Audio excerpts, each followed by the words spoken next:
Hey guys, and welcome back to another Sunday Snippet. It's been about 2 weeks since I did one of these last, and well, quite a lot has happened actually. No, we're still pregnant in that sense. The baby has not arrived yet. However, she will within 2 weeks, I assume. Um, the first pregnancy usually has a tendency to run a little bit over time. Like it's more common for them to be a few days late than a few days early. The 28th is our calculated date or estimated date, whatever you want to call it. I don't know what it is in English. There's a word for it in Swedish at least. But yeah, the 28th is the day that the doctors are like, according to biology, is the perfect date. But usually they run a couple of days late or something like that. The first pregnancy. So I still assume that within 2 weeks we will have our. I assume the doctor said it would be a girl, so our little baby girl. But you never know. Doctors have been wrong before, so it might be a boy or something in between. Let's hope it's nothing in between. Let's hope it's either or. Two genders. Uh, Either way. What else? Well, we did again some home improvement. We went shopping one day, me and Annette, and I think we spent like €1,000 in one day on a bunch of stuff. That just like basic house stuff that I want and she wants and we want. There was some plants for the house. There was some stuff that you put up on walls, like not a painting, but like a photograph that we put up above our bedroom wall. Looked pretty good. That was from IKEA, by the way. IKEA is amazing, by the way. It used to be like, if you go back 10 to 15 years in Finland, IKEA had a reputation of being cheap, yes, but also very cheap quality. I think that in the last 10 to 15 years, I think IKEA has, at least in my book, my idea of what IKEA quality is has gone up all the time. Surprisingly good products can be found there, and surprisingly cheap, I'd say as well. Like our light fixtures in all our rooms are all from IKEA because they're like, I'd say around half to 2/3 of the price of like these other Finnish design places, or not design, but like just normal stores that sells light fixtures and stuff like that. Prices at IKEA seems to be a lot lower.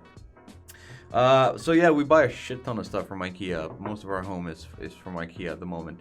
I don't really see a reason to buy like super expensive design furniture. Like it doesn't matter to me if you buy a couch and it has 15 years guarantee. Like within 3 years, I'm gonna be tired of the damn thing and want to change something. So,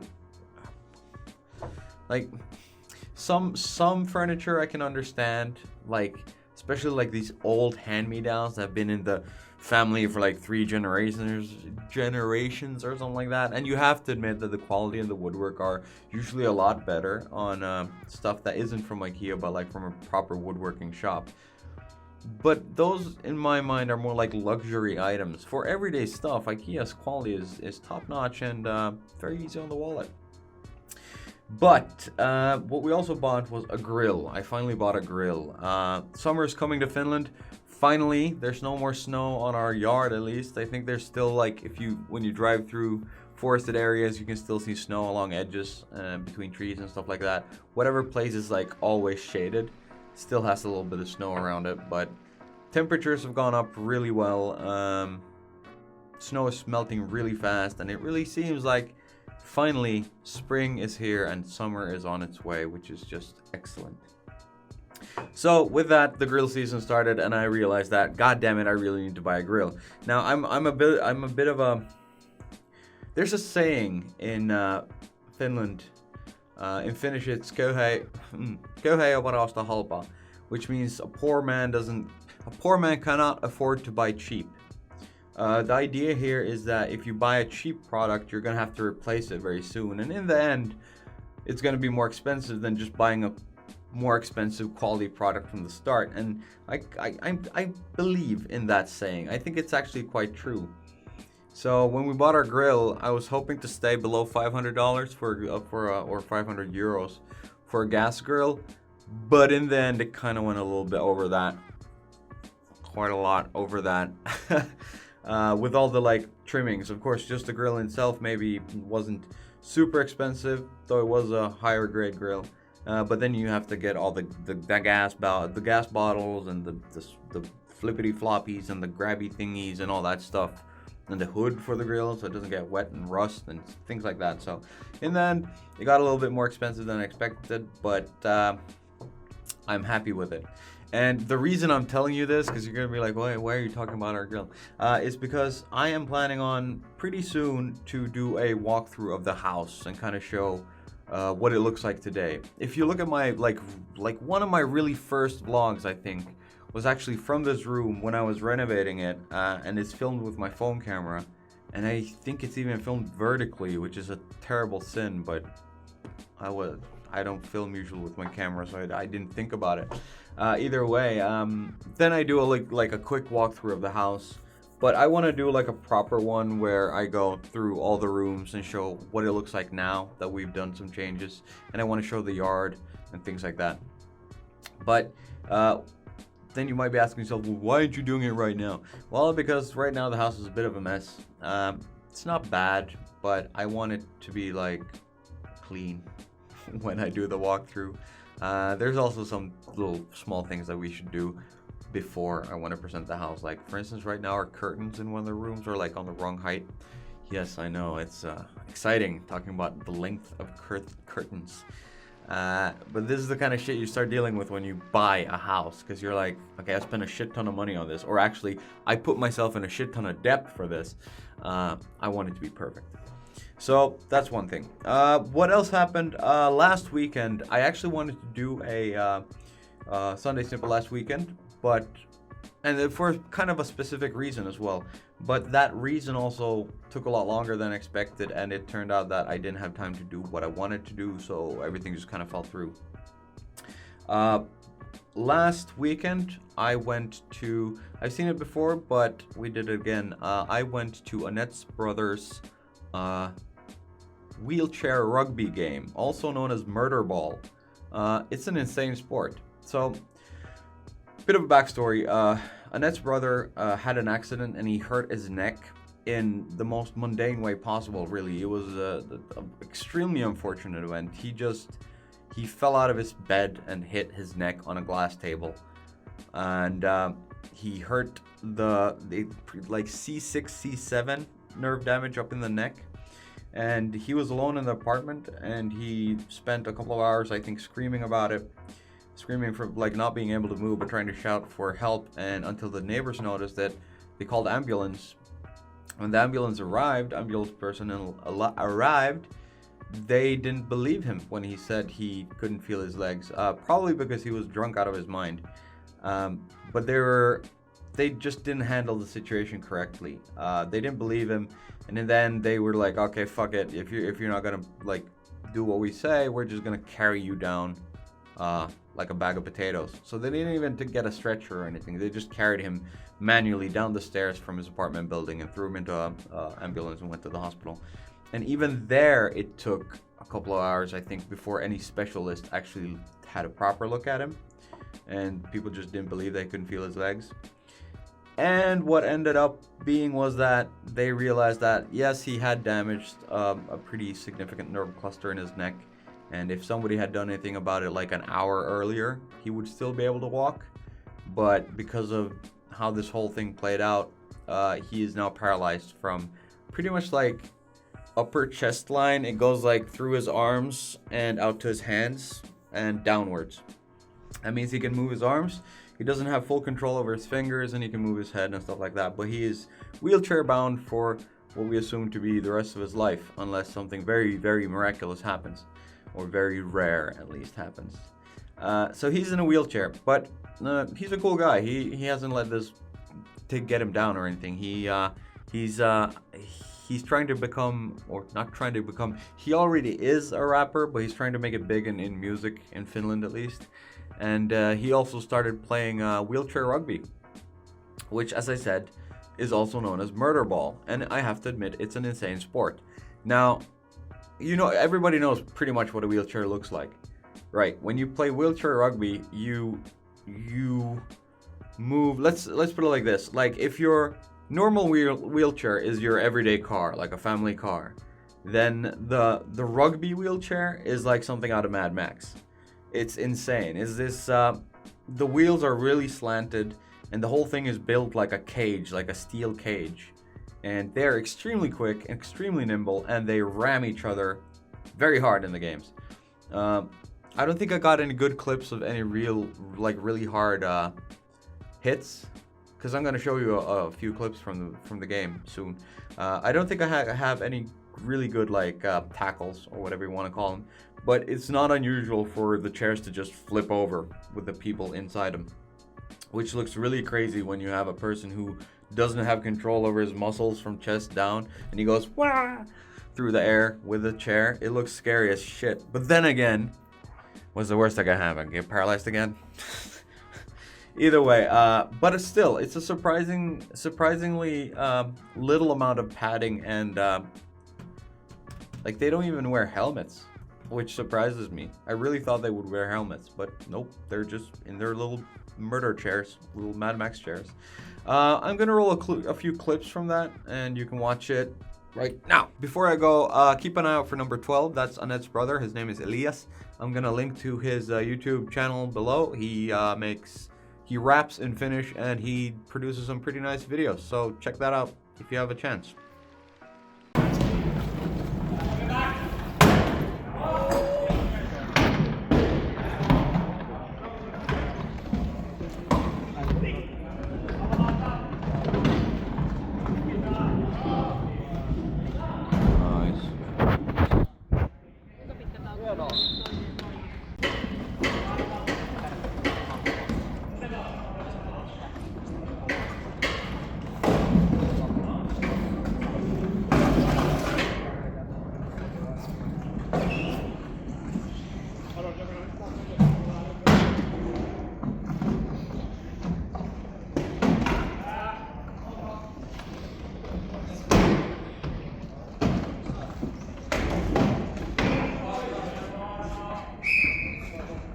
Outplayed.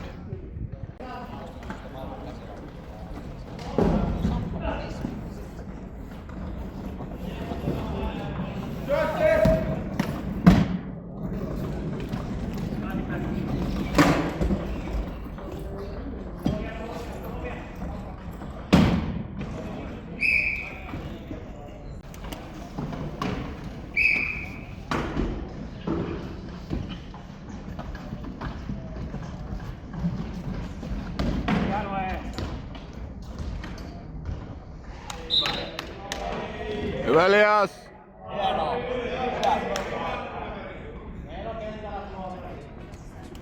So yeah, that was wheelchair rugby. I hope you enjoyed it, and I think this was it the Finnish championships, like playoffs or something like that, one of these games, and the other one was some other series.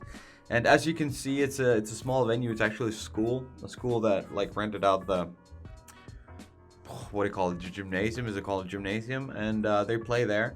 As with all sports in Finland, it's not huge. Like, the only thing that's really big in Finland that would actually compete internationally, in my opinion, would be ice hockey. We suck at football. Oh yeah, and car sports. We're good at car sports. But for handicapped sports, there just aren't enough people. When there's not enough people, things don't get money, and when things don't get money, they don't grow big. It's just like, even though this was the national championships series in wheelchair rugby, there was like 50 people watching tops, and it was played in a school with, like, there was no hubbub about it at all. It was just like, all right, we'll go here and play, which is a bit sad. Anyways, Elias and his team are actually doing trips abroad to other places and playing in bigger venues and things like that. So I think it's a very, even though it's a dangerous sport, I think it's very healthy to have something like that. I think most sports that are fun are dangerous in a way. Like, I know for a fact that tricking and acrobatics, what I do, can be very, very dangerous. I myself have a slipped disc and nerve damage in my left arm because of it. And that's directly from acrobatics. I've also had concussions and broken bones and things like that. But still, I love what I do, and I think a large part of it is because of the danger, because of the risks. It's like navigating something that is dangerous, and when you make it, you just feel so much better than if there's no risk at all. I guess the risk reward thing, that's what we're talking about here. And I think it's really good for people who are in wheelchairs to have something that can be considered a extreme sport of this caliber. I mean, depending on your level of paralysis, there's like a number of sports you can do. I've seen people in wheelchairs go down ski slopes and things like that, but they usually have a good core control over the core muscles. When you're paralyzed chest down, or even worse, like even higher up, the higher you go, the less control you have, it becomes more dangerous or more difficult to do extreme sports. So I think this whole wheelchair rugby thing is a fantastic idea, and it also looks really fucking fun. I want to try one of those chairs someday. Since I mentioned the different levels of paralysis, the rugby team also works in the way that on the court you have a like when you decide who's going to play against who, or like what your team composition on court will be, you have a certain amount of points to spend, and each player is worth a number of points depending on how paralyzed they are. So a person who would have full control over arms, fingers, and core muscles, and pretty much only like does not have the ability to use his legs, or in some cases even has the ability to use their legs but not fully, would be, I think, a 3 or 3.5 point player. And the more paralyzed you are, the less points you the less points you are worth. Let's put it like that. But it's actually a good thing, because if you have a skilled player that's only like 1 or 1.5 points, which means he's quite like gravely handicapped in the way that maybe fingers aren't working. Some of these players actually tape their hands, so there's just like this claws, and then they roll with the palms and they grab like this the ball and throw it. And you can see when they play like who has control over the fingers and not, especially in throws. It's very clear. And these people who are more severely I hate the word handicapped in this case, but who are more severely damaged is not a better word either. This is a hard subject to circumvent without being anti-PC, but I'm just gonna go with this. The more damaged you are, the less points you take up from on the roster, which means that if you're skilled, because you can still be a very good player even though you're gravely damaged, and that means you're more valuable to the team than what the points tell you. Like a 3.5 person who just sucks at playing ball will not be a good investment on the court. Instead, you want somebody with less points but more skill. I have no idea if this became clear for you, but this means that you cannot have, your entire team cannot be like only slightly paralyzed, because you're not allowed to bring that many players of that amount of points onto the court. So you always need to balance it. So maybe sometimes you have like a one really high level attacker, which is like 3.5, who's fast, who can move, who can throw, who will be like the key player on the court at that point. And then you have backup with like more severely damaged people, or lower point players in the back defending and things like that. So it's like a bit of a strategy for the coach to build a composition that is within the point boundaries but can still function on court effectively. I have no idea where I was going with that, but there's the explanation of how the game works and why it's not necessarily the least injured team that wins. Put it that way. And in gaming news, I have now completed both Subnautica and Path of Exile. These episodes will be coming out in the coming weeks. I don't know how much of a backlog I'm running with at the moment. But I think like within 2 weeks, both of those games I think should end. And I picked up Far Cry 5 today and have started making videos and playing that. That game is gorgeous. Like really, really, really beautiful. I have to admit, it looks amazing. Somehow I haven't really gotten into the game yet. It feels like there's a lot of things that I should know in that game that I don't, like, and things I should understand that I don't.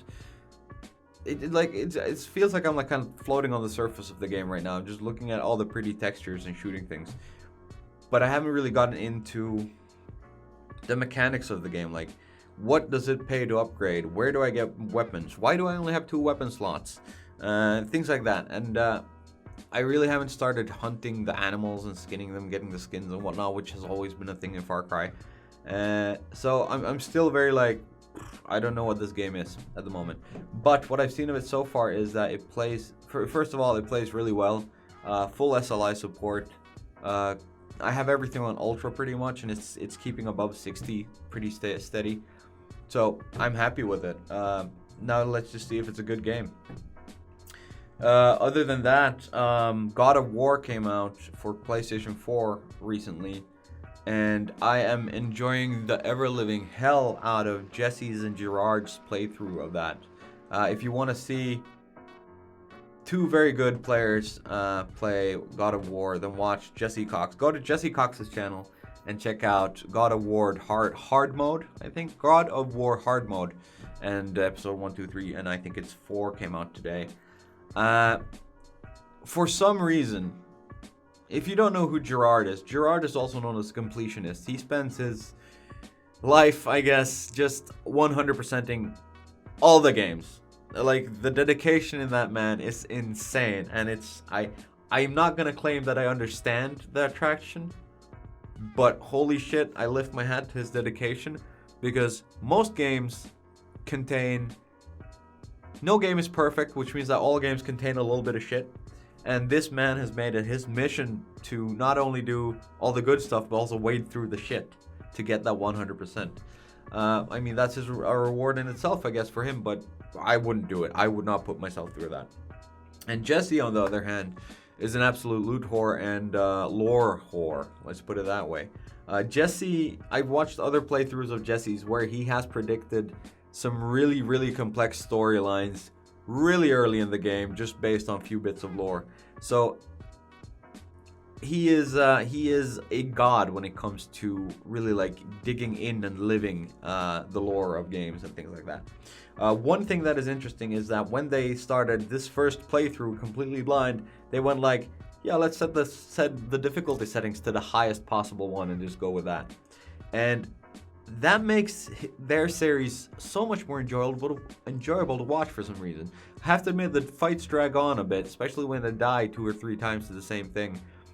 It gets a little bit like, I'm just gonna skip ahead a few minutes till you get back to the same fight in the same scene, because you don't want to, when you're only watching, you don't want to see the same thing over and over again. But just like seeing Gerard, who is physically playing the game, develop his skills and learn how the tactics of the game works, and also like building the character in ways of buying new moves and things like that. I have to say, that game looks absolutely amazing, and it's the first time in, well, I don't know how freaking long, that I'm going like, is it worth buying a console just for one game? Because that game looks fantastic, like really, really, really good. And even though I'm spoiling the story by watching the videos, I think it would be an amazing experience to play that game. Oh well, either way, I think that will be all for today. So update was that finished Path of Exile and Subnautica, and Far Cry is coming soon. I did this because I didn't want to do that. What else? Yeah, no, not much else to say. I'm gonna go on a quick work trip from Monday to Tuesday this week, but won't affect your videos. They'll be coming up as normal. And yeah, keep commenting, guys. It's always fun to hear from you, even though you're like, it makes my day when I see that little red one and you have a comment on a video. Excellent. And keep subscribing as well, please. More subscribers. And share my videos. And I don't know, make me famous. I don't fucking know. Either way, I will see you in the next Sunday Snippet, or, well, you will see me before that, but yeah, see you later. Bye.